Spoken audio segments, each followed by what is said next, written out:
Si Bitcoin ay umabot na po sa isang napakalaking milestone. Yan po ang kanyang bagong all-time high o ATH na presyong $94,000. Pero imbis na magtuloy-tuloy ang pagtaas nito, nakita natin ang biglaang pagbaba ng presyo nito at ang kabuuang paghina ng crypto market. Ano kaya ang dahilan sa likod ng pagbagsak na ito? At paano po ito makakaapekto sa atin bilang mga traders at investors? Kaya ayan po ang siyang ating pag-uusapan sa video na ito. Pero bago po tayo magpatuloy, ay nais ko lamang po munang bigyang linaw ang aking disclaimer kung saan ang nilalaman po ng video na ito ay hindi po ito isang financial advice. For education and information purposes lamang po ang layunin nito. Ayan, ano nga ba ang mga dahilan ng pagbagsak ng buong crypto market ngayon? Ayan. Ang unang-una ay ang tinatawag pong Bitcoin FOMO at consolidation. Sa taong ito, si Bitcoin po ay nakapagtala ng 118% na growth at halos 23% nito ay naganap sa nakaraang 2 linggo.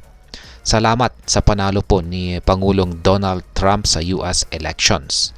Dahil dito, marami ang nagmadaling bumili ng Bitcoin sa takot na maubusan o FOMO, fear of missing out.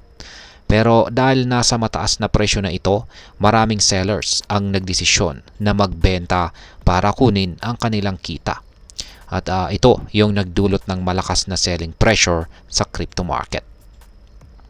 Ang ganitong pattern ay natural po na parte ng tinatawag na consolidation, kung saan ang presyo ay pansamantalang bumababa pagkatapos ng mabilisang pagtaas. Bagamat mukhang negatibo po ito, kadalasan ay ito ang nagiging basihan para sa mas malakas na rally sa hinaharap.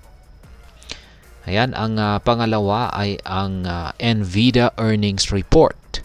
Ayan, paano naman ito nakaapekto sa crypto market?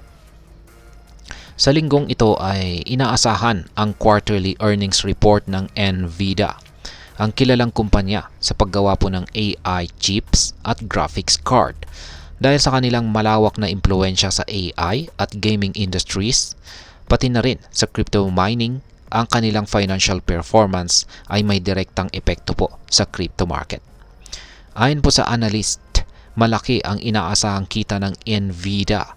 Pero ang tanong ay kung sustainable ba ito sa hinaharap. Ang pag-aalinlangan na ito ay nagdulot po ng volatility, hindi lamang po sa stock market, kundi pati na rin sa crypto market, lalo na sa mga gaming at AI-related tokens. Ayan. Pangatlo ay ang Russia's nuclear doctrine. Ayan, doctrine.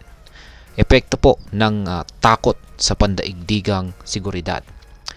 Kamakailan ay inaprubahan na ni Pangulong Vladimir Putin. Yan ang bagong nuclear doctrine ng Russia. Ayon dito ay maaring gumamit ng nuclear weapons ang bansa bilang tugon sa mga banta kahit pa hindi nuclear ang ginamit laban sa kanila. Dahil po sa tumitinding tensyon sa pagitan ng Russia at iba pang bansa tulad ng US, maraming investors ang nagiging maingat at pansamantalang umatras sa mga delikadong investment tulad ng crypto. Ang takot na dulot po ng ganitong sitwasyon ay natural na nagdudulot ng pagbaba ng kumpiyansa sa market. Ayan. Ang pang-apat ay ang patuloy po na geopolitical tension sa Middle East. Sa kabila po ng mga pagsisikap ng US na maayos ang tensyon sa Middle East, nananatili pa rin ang hindi pagkakaunawaan sa pagitan ng mga bansang Israel, Iran, Lebanon at Hezbollah. Dahil dito, ang mga global financial markets, kabilang na ang crypto, ay apektado. Ang kawalan ng katiyakan ay nagdudulot ng risk off sentiment sa mga investors, kung saan madalas na nagpapabagsak ng market prices. Ngayon ay yung tanong natin dito ay, babalik ba ang crypto market sa dati nitong lakas?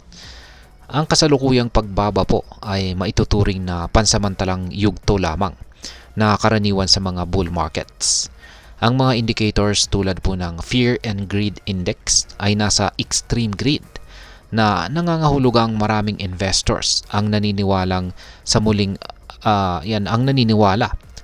pag-angat ng presyo.